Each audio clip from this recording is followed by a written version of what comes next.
Bonjour à tous et bienvenue ou bienvenue sur ma chaîne La Bibliothèque d'Emilia. Aujourd'hui on se retrouve pour une vidéo que j'ai pris l'habitude de faire depuis 2024. Début 2024, j'ai pris la décision de faire des vidéos top 10 trimestrielles. Pourquoi? Parce que à force de faire les bilans de fin d'année, je m'étais rendu compte qu'il y a beaucoup de livres qui au final, sur le moment, par exemple, me touchaient beaucoup. Et quelques mois plus tard, eh bien, j'avais plus trop de souvenirs, j'avais plus trop d'émotions. Et au contraire, des livres que j'avais peut-être un peu moins aimés sur le coup, eh bien, qui étaient restés et qui m'avaient marqué tout au long de cette année et qui finissaient dans mes tops de l'année, alors que sur le moment, c'était pas une de mes meilleures lectures. Et donc, je me suis dit que c'était pas plus mal de faire un top 10 tous les trimestres et à la fin de l'année de voir si ça a plutôt changé ou pas. L'année dernière, j'avais remarqué quand même qu'il y avait eu des changements en cours d'année et du coup, je trouvais ça assez chouette de réfléchir dans cette direction. Donc là, je suis un petit peu en retard parce que si vous avez suivi ma chaîne ces derniers temps, vous saurez que j'ai vraiment pas eu un moment à moi ces derniers temps. Pour des très bonnes choses, mais bon, du coup j'étais un petit peu occupée et c'est le moment de vous délivrer mes 10 meilleures lectures du troisième trimestre, c'est-à-dire les mois de juillet, août et septembre. Alors, sans grande surprise, en septembre, il n'y a pas beaucoup de titres qui ont rejoint ma liste. Tout simplement parce que c'était le mois avant le mariage, que j'étais dans le stress de l'orga et que septembre ça n'a pas du tout été un mois hyper agréable au niveau de ressenti de lecture. Je vous en parle d'ailleurs dans mon bilan du mois de septembre. Et donc on a plus des titres de cet été, parce que cet été j'étais vraiment dans un bon mood, on était dans les préparatifs, mais pas encore trop prêt, on a eu 4 mariages cet été, donc vraiment on a fait la fête, on a vu des gens qu'on aimait et j'étais vraiment dans un très bon mood. Donc il y a beaucoup de titres estivaux, vous allez le voir. Ces 10 titres, ce sont donc mes 10 titres préférés. Parmi ceux-là, il y a quelques coups de cœur, quelques très beaux coups de cœur, mais surtout de très bonnes lectures. On a un petit peu de tout, vous commencez à me connaître, je suis assez éclectique. Donc on va avoir plusieurs genres, bien que force est de constater que la fantasy étant sous l'ombre dans cette vidéo. Tout simplement parce que cet été et en septembre, j'ai eu beaucoup de mal à lire de la fantasy parce que j'avais pas la disponibilité mentale pour me plonger dedans et j'appréciais des titres beaucoup plus faciles et page turner dans ma tête, hein. Je dis pas que c'est plus facile tout court, mais dans ma tête c'est plus facile, de romance, de thriller, voilà, de romans un petit peu qui diffèrent de la fantasy. Donc il y a un petit peu moins de fantasy que d'habitude, mais là l'envie je la sens là. Elle revient en force, donc je vais lire de la fantasy là cet automne et cet hiver, ça va être trop chouette. Donc écoutez, on va commencer avec la 10e place. Alors je ne l'ai pas parce qu'en fait je l'ai prêté à une copine et je l'ai pas encore récupéré. C'était le premier tome de La Talente de Cassandre Lambert, publié chez Didier Jeunesse. J'avais vraiment passé un très bon moment. Si je retrouve le vlog lecture dans lequel je le lis, je vous le mets juste ici. Alors oui, c'est de la jeunesse, mais je trouvais que ça respectait énormément les mythologies grecques et notamment tout ce qui est autour du mythe d'Atalante, qui est cette guerrière chasseresse qui va être un petit peu la protégée d'Athéna, qui va, dans un monde très misogyne de mythologie grecque, se démarquer en étant une femme très forte. C'est elle qui va servir d'exemple, d'inspiration pour tout ce qui est Amazon, Wonder Woman et compagnie. C'était vraiment une très bonne lecture. Par contre, j'étais un peu perturbée parce que c'est pas une construction classique. C'est-à-dire que vous allez avoir un enchaînement de récits avec souvent des ellipses temporelles, et en fait, à la fin du tome 1, vous n'avez pas une vraie fin. Ce qui fait qu'on n'est pas sur un cliffhanger ou un truc comme ça. Et pour moi, le tome 1 et le tome 2 vont ensemble. C'est juste que, vu que c'est à destination d'un public jeunesse, je pense que l'éditeur a fait le choix de ne pas avoir un trop gros livre parce que ça peut faire peur aux parents, aux enfants et compagnie. Et donc du coup, c'est pour ça qu'ils ont scindé en deux. Mais au niveau de la construction du récit, on n'est pas vraiment sur un tome 1 et sur un tome 2. Alors, petit disclaimer, parce que là je sens que ça commence à s'entendre, je suis en train de tomber malade. C'est-à-dire que je sais que dans 2 jours, je suis en PLS. Donc là, je filme 2 vidéos à la suite pour les filmer, parce que je sens que c'est le dernier moment. Donc si j'ai les yeux un peu brillants et que je parle un peu du nez, ne m'en voulez pas. On va passer au titre numéro 9 de cette liste. Et il s'agit de Kiss the Girl de Zoraida Cordova, publié chez Hachette dans leur collection Modern Princess. Collection complètement avortée, je pense, puisque déjà, ils n'ont pas du tout fait la même DA sur ce titre que sur les 2 premiers, et en plus les autres ne sont pas stock. Malheureusement, à mon grand désespoir, parce que j'aime beaucoup cette collection de romances contemporaines inspirées des Disney. Vraiment, je la trouve très chouette. On sent que les autrices, c'est des passionnées, qu'elles ont vu le film 1000 fois, et que, enfin je dis les autrices parce que pour les 3 que j'ai lus c'est la même chose, et pour celui-ci c'est pareil. On sent que vraiment l'autrice elle adore La Petite Sirène, qu'elle a regardé 46 000 fois, qu'elle a ajouté plein de petits détails, plein de petits clins d'œil, voilà, dans son roman, tout en vraiment s'appropriant l'histoire, tout en créant une nouvelle histoire, une nouvelle romance. Il y a certains personnages qui sont pas forcément méchant alors qu'il l'était, ou inversement, voilà. On repense vraiment les personnages, et franchement c'était très bien, c'était hyper chouette, c'était addictif, je l'ai dévoré. Je crois qu'en 48 heures je l'ai lu. Bon ça se lit vite parce qu'en plus c'est écrit Police 52, mais vraiment j'ai passé un excellent moment. Pour les fans de La Petite Sirène, vraiment, mais foncez. Pour moi c'est la meilleure réécriture que j'ai lue. Alors oui, après, il faut aimer le fait que ce soit du contemporain et pas du fantastique. Mais je trouve que c'est à la fois la plus fidèle et la plus originale, et c'était trop bien. En fait, dans cette histoire, on a notre Ariel qui est une chanteuse dans un groupe avec ses sœurs, les Seven Sisters. Et son père veut qu'elle lance sa carrière solo, mais elle, ce qu'elle a vraiment envie de faire, c'est écrire. Et donc elle va partir, enlever sa perruque qu'elle met sur scène, sa fameuse perruque rouge, et partir en anonymat pendant tout un été en étant régisseuse pour un groupe de musique un peu émergent et tout machin, et donc passer derrière la caméra, et c'était trop bien. Vraiment hyper bonne surprise, je m'attendais à l'apprécier mais pas à ce point là, donc vraiment très bonne découverte. En 8ème position cette fois-ci, un des rares livres que j'ai lu en septembre pour cette vidéo, c'est Never a Hero de Vanessa Len, le tome 2 de la saga Monstre, publié chez Lumen. Ça donc je l'ai lu il y a pas longtemps, je vous en ai parlé dans mon dernier update lecture ou bilan ou voilà.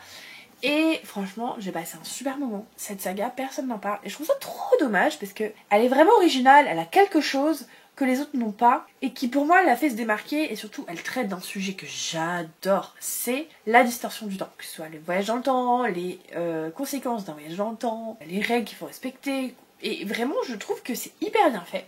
Et puis surtout, c'est assez original, on suit une fille qui fait partie d'une famille de monstres. Et en fait, les monstres sont pas vraiment des monstres. Alors certes, ils sont pas très gentils parce qu'ils volent des jours de vie aux humains. Déjà, ils les tuent pas d'un coup, mais bon, ils raccourcissent leur vie. C'est quand même pas ouf. Mais ils ont pas des doigts crochus, ils ont pas, voilà, des têtes de monstres, quoi. Ils sont juste des personnes normales, en apparence, qui vont pour leur plaisir, leur mode de vie, c'est de faire des voyages dans le temps. Et pour ça, ils volent des jours de vie aux personnes. Et donc John, c'est pas du tout que sa famille, c'est une famille de monstres parce que c'est du côté de sa maman qui est décédée et elle vit avec son papa. Et quand elle les voit, ses cousins et sa grand-mère, bah rien de spécial quoi. Et donc elle apprend que c'est une famille de monstres, mais elle apprend aussi que son crush du lycée c'est un chasseur de monstres. Et là va commencer un retour dans le temps, plein de choses, trop bien. Vraiment, j'ai passé un bon moment et pourtant j'étais fatiguée, c'était juste avant le mariage, j'étais genre fracasse. Et je l'ai lu en anglais et j'ai trop apprécié, c'était trop bien, donc vraiment très bonne lecture. En 7ème position, je pense que j'y mettrais L'Empoisonneuse de Palerme de Catherine Kem, publié chez Hauteville. C'est un livre que j'ai dévoré, que j'ai conseillé, qui voulait bien l'entendre à ce moment-là. Parce que c'est un livre historique qui va parler du traitement des sorcières, mais des sorcières dans le terme vraiment historique. C'est-à-dire ces femmes qui avaient des connaissances sur les plantes et compagnie. Et là, tout particulièrement, on est dans Rome au XVIIe siècle et on a une jeune femme qui va en fait avoir une boutique d'apothicaire et qui va vouloir aider les femmes, qui va leur procurer des poisons pour se débarrasser de maris violents ou de bébés non désirés. Et donc elle va essayer de faire ça un peu sous le nez comme ça du pape qui fait une inquisition, qui cherche à éradiquer toutes ces femmes comme ça. C'est inspiré d'une histoire vraie puisque Julia a vraiment existé et que c'est la première, on va dire, tueuse en série de l'histoire. Voilà, il y a eu un vrai procès, c'est une histoire vraie. On est donc sur une adaptation d'une histoire avec évidemment romancée cette histoire parce que c'est pas non plus la vérité vraie, il y a quand même une certaine part de roman dans tout ça. Et franchement j'ai passé un trop bon moment, c'était trop chouette. Je l'ai dévoré, c'était hyper addictif et je ne peux que vous le recommander si vous aimez voilà ces histoires de femmes qui vont essayer de rééquilibrer les forces et tout faire pour voilà essayer d'aider leur prochain, alors leur prochain féminin, parce que masculin on peut pas dire qu'il les aide, mais c'était vraiment une chouette histoire, j'ai beaucoup aimé. Le fait que ce soit en plus inspiré d'une histoire vraie, moi ça me titille. En 6ème position, j'y mettrai La Pâtisserie des souvenirs de Lee On-hwa, publié chez Nami. C'est un roman asiatique, un des derniers que j'ai lu, et franchement il était si bien. Il était hyper touchant, hyper poignant, et en fait on suit une jeune fille qui a reçu la pâtisserie de sa grand-mère, et en fait le magasin n'est censé ouvrir que la nuit, donc de 22h à 1h du matin ou un truc comme ça. Et elle va créer des pâtisseries qui ont été importantes pour les défunts, qui vont rentrer dans la pâtisserie et qui vont essayer en fait tout simplement de tourner la page. Mais ces pâtisseries elles sont aussi la journée vendue aux personnes qui ont fait partie des familles des défunts, qui donc essayent aussi eux de gérer leur deuil. Et c'était une si belle histoire. plusieurs très belles histoires, puisque c'est un format nouvelle, hein, comme souvent avec ce genre de roman. C'était si bien, c'était doux, c'était cocon, c'était doux et amer à la fois, parce que c'est triste, mais c'est beau, et c'est plein d'émotions, et j'ai pleuré, voilà. Que vous dire de plus? C'était une excellente lecture, ça fait partie de mes préférés de toute l'année de Nami. Clairement, si vous aimez ce style de lecture, n'attendez plus, foncez. En 5e position, je vais mettre Love Theoretically d'Alia Zalwood, publié chez Hauteville. Une romance, comme souvent l'été. Hein. Si vous me suivez depuis un petit moment, vous savez que les romances, je les lis principalement l'été. Mais c'était trop bien, c'était drôle. Qu'est-ce que c'était drôle? Je me rappelle avoir rigolé tout du long, parce qu'en fait l'autrice elle a une plume un peu exagérée, un peu satirique, que j'aime bien. Il y a toujours énormément d'humour dans ses livres, et bien que j'avoue que il y a certaines scènes passées dont je me passerai bien parce que c'est pas ma tasse de thé, et bien malgré ça c'était une belle romance que j'ai adorée, qui se passe en milieu universitaire, avec une femme qui, déjà en plus d'être une femme en milieu scientifique universitaire, ce n'est pas facile, eh bien a du diabète et galère, hein, voilà, elle galère, c'est pas évident pour elle, et malgré tout, voilà, cette histoire de vie, elle était trop chouette, elle était trop belle. Elle va postuler pour un poste au département de sa spécialité, sauf qu'en fait, le directeur des admissions, voilà, c'est un scientifique qu'elle déteste, parce qu'en fait... Il a publié un papier qui dénigre toute sa profession. Et en plus de ça, c'est le grand frère du garçon qu'elle faisait semblant de côtoyer. Puisque pour arrondir ses fins de mois, elle propose ses services de fausse petite amie. Sans bisous, sans rien. Vraiment juste pour que les parents lâchent la grappe à certains enfants, voilà. Et du coup, lui, il est un peu suspicieux parce qu'il se dit, ouais, quand on me l'a présentée, elle était bibliothécaire. Là, tout d'un coup, elle est scientifique. Est-ce qu'elle ment à mon frère? Est-ce qu'elle veut lui faire du mal? C'était trop bien. J'ai adoré. Je vous remets le vlog dans lequel je l'ai lu. Parce que c'est vrai que c'est un peu succinct comme avis. C'était trop bien. Et dans la même veine, en 4e position, mon autrice de romance préférée, Emily Henry avec Funny Story. J'ai tellement aimé ce duo. J'ai tellement aimé Daphné et Miles. Daphné, elle vient de se faire larguer par Peter. Ils allaient se marier, vraiment, ils allaient se marier. Et il lui dit du jour au lendemain, bah en fait j'ai toujours aimé ma meilleure amie, donc au revoir. Un peu dur hein, pour Daphné, du coup elle va aller taper à la porte de Miles, qui est donc l'ex de la meuf pour qui son fiancé l'a quitté. Pour le dire, on est dans la même galère, je suis dans la merde, est-ce que tu aurais pas une chambre pour moi? Parce qu'en fait je ne sais pas où aller. Parce que évidemment elle avait déménagé pour lui loin de sa famille et compagnie. Et du coup en fait ils vont guérir un peu leur peine et en même temps ils vont apprendre à se connaître. Et c'est un duo qui marchait tellement bien, ils étaient tellement mignons ensemble, ils avaient des références et en même temps ils étaient différents, mais ils avaient des références communes. On sentait que voilà, c'était une histoire qui a pris son temps et qui était belle. Je l'ai tellement aimée cette histoire. Vraiment j'adore Emily Henry, c'est une de mes autrices préférées en romance. Tellement que la scène explicite, et je l'ai trouvée hyper bien écrite et je l'ai bien aimée. Alors que d'habitude vraiment je les passe ces scènes là. Et bien là non, je l'ai lu de A à Z, vous le saurez. Donc vraiment c'était la meilleure romance de cet été je pense, sans aucun doute. Ensuite, en 3e position, un roman qui m'a fait pleurer mais comme un bébé. Comme un bébé. Et chaque été, c'est toujours pareil. Chaque été, je me fais avoir. Chaque été, j'oublie à quel point je pleure dans les romans de cette autrice. Et à chaque fois, je me fais avoir. Il s'agit d'Une belle vie de Virginie Grimaldi, donc publié chez Le Livre de Poche, en format poche ici. On va suivre 2 sœurs qui vont se retrouver dans la maison, je crois, de leur grand-mère. Parce que leur grand-mère est décédée et il faut qu'ils vident la maison. Et elles décident d'y aller, ça fait plusieurs années qu'elles ne sont pas parlé, elles décident d'y aller, je crois, 1 semaine pour faire le plein de souvenirs et voir s'il y a des choses à vider, des choses à acheter, voilà. Parce qu'elles y ont passé du temps dans cette maison et peut-être que je pense qu'au fond d'elles, elles avaient aussi envie de renouer parce que vraiment, elles ont arrêté de se parler et puis après pendant 5 ans, elles ne se sont pas parlé. Et on sent qu'il y a une volonté des 2 côtés de renouer, et quoi de mieux pour renouer qu'un endroit où on a vécu nos plus beaux moments d'enfance. Voilà, je vous dirai pas pourquoi j'ai pleuré, mais faut pas me faire ça, hein. Moi je suis quelqu'un de sensible en fait, faut pas me faire ça. Après mon mari il me regarde et me dit mais pourquoi tu pleures, et je lui dis parce que c'est trop beau, et il est là genre démuni, il peut rien faire, il se moque pas de moi, mais il se dit bah je peux pas la réconforter, je peux rien faire, faut juste que j'attende que ça passe. Écoutez, moi j'adore ça en fait, vivre ces genres d'émotions, j'adore ça, je vis la lecture pour ça, que ce soit du suspense, de la joie, de rigoler ou pleurer, je vis pour ce genre de romans qui me prennent et en fait qui m'attrapent pendant ma lecture, qui font que voilà, je suis dans l'histoire. Donc voilà, c'était un très bon roman, même si j'ai pleuré, je vous dirai pas pourquoi, mais j'ai pleuré. Et on va passer au numéro 2 de cette liste, et là je vous ai parlé d'une saga pendant la première moitié de 2025, je vous en ai parlé d'une saga que j'ai adorée. Et bien évidemment que le dernier tome ne faisait pas exception, et donc mon top 2, C'est Fureur de John Gwynne, publié chez Léa. La saga du livre d'Etermanie, ça a vraiment été ma révélation cette année. Ma saga coup de cœur pour le moment. C'est vraiment la saga dans laquelle je me suis investie corps et âme.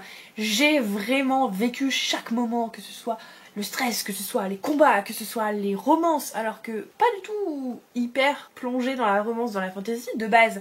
Mais là en fait c'est vraiment un sujet très secondaire, c'est juste, comment on va dire, le développement des personnages. Ça sert vraiment leur développement. Donc j'ai shippé des couples alors que ça me ressemble pas du tout. J'ai fait des vocaux et des messages à Élise avec qui je lisais la lecture en lecture commune.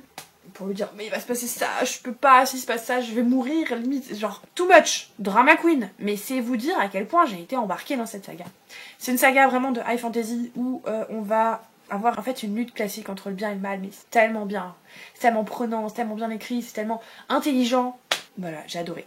Je ne recommande cependant pas cette saga aux débutants en fantasy parce qu'elle est très demandeuse, elle est très complexe. Il faut d'abord avoir un petit peu l'habitude.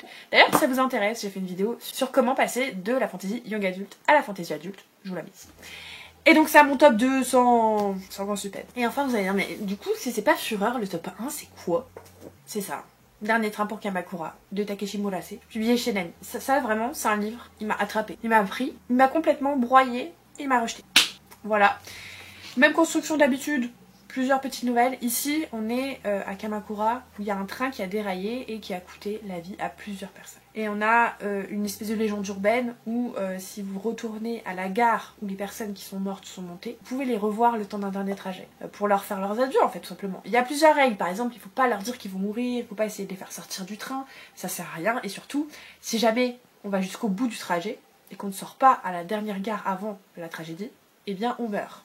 Et donc on a ces personnes qui en fait sont en deuil, qui vraiment ont du mal à vivre tout simplement parce qu'ils n'y arrivent pas. Ils ont perdu quelqu'un d'extrêmement important, qui vont faire le processus pour essayer chacun leur tour en fait de soit dire au revoir, soit rester avec les personnes, soit essayer de les empêcher de partir. Bref, c'était... Oh là là, qu'est-ce que j'ai... Alors, j'ai pas pleuré, mais parce que j'étais dans le train. Et j'avais pas envie de pleurer devant tout le monde. Voilà, j'ai un peu de pudeur. Mais je sais que si j'avais été à la maison... Oh, mais j'aurais fait défiler la boîte de mouchoirs. Vraiment. Ça a été une lecture qui m'a tellement touchée, qui m'a tellement émue. Vraiment, c'était magnifique. C'était extrêmement beau. Tout en étant très triste. C'est ça la beauté aussi des livres asiatiques en général. De healing fiction, comme on les appelle. Dans le milieu anglo-saxon, des livres de guérison. Clairement, on est là-dessus. Et c'était trop beau. Vraiment, c'était trop beau. Et c'est sans conteste mon livre préféré de cette année du partenariat Nami qui aujourd'hui touche à sa fin. L'année est passée et que chaque année ils prennent des nouveaux lecteurs, c'est voilà, ils renouvellent. Je reste quand même partenaire Nami donc je recevrai quelques-unes de leurs parutions, mais on n'est plus sur le système de lectrice Nami où je lisais tous les livres en avance, je donnais mon avis, je donnais mes... vous avez les petits commentaires pour mettre ici. Ah, ça c'est mon top 1 et sans grande hésitation. Merci d'être arrivé à la fin de cette vidéo, j'espère qu'elle vous a plu. N'hésitez pas à me dire en commentaire quelle a été votre meilleure lecture de ces derniers mois. Vraiment celle qui vous a pris comme moi aux tripes. Et puis évidemment je vous remercie de tout votre soutien vidéo après vidéo. Si vous êtes encore là, mettez un petit emoji pile de livres. Si vous n'êtes pas encore abonné, n'hésitez pas à le faire. Et si vous avez envie de me soutenir gratuitement, un petit commentaire, un pouce en l'air, ça me ferait extrêmement plaisir. Et moi, comme d'habitude, en attendant la prochaine vidéo, je vous souhaite de merveilleuses lectures et je vous fais des bisous!